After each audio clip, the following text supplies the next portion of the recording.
Here's how to create a progress report in Excel like this.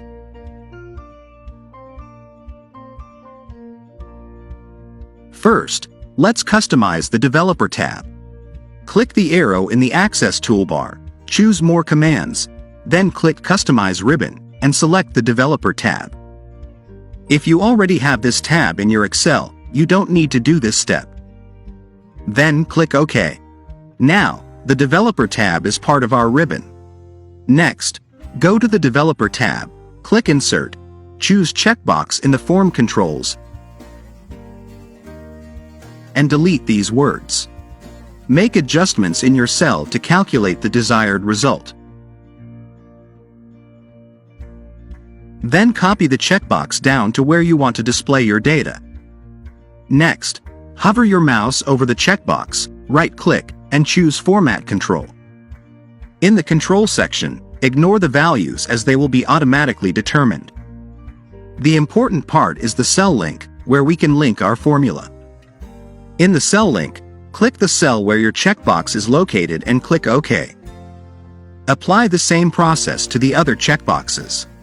If you're wondering why I didn't copy the first one instead of applying the process again, it's because if I copy the checkbox with the formula already, the formula will still be the same as the first one.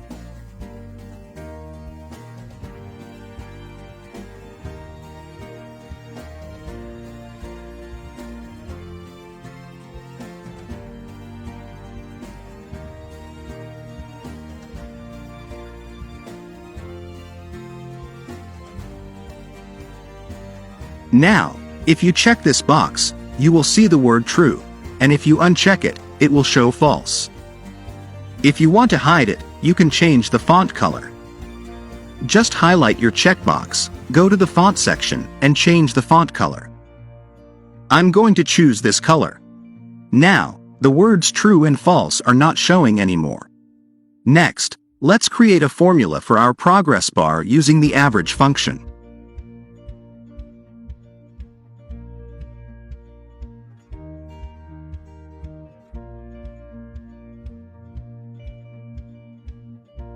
Go to the Home tab. Make sure your mouse is in the cell for the progress bar. Go to Conditional Formatting. Choose New Rule. In the Format Style, choose Data Bar. In the Minimum Type, choose Number, and change it to 1. Then choose the color of your bar. You can choose any of them, and click OK. Here, change the number to a percentage. Now, if you click the checkboxes, the progress bar will be created. If you know another way to create a progress bar in Excel, please comment down below. Your contribution would be highly appreciated. If you found this video helpful, don't forget to share it and follow my Facebook page for more Excel tutorials.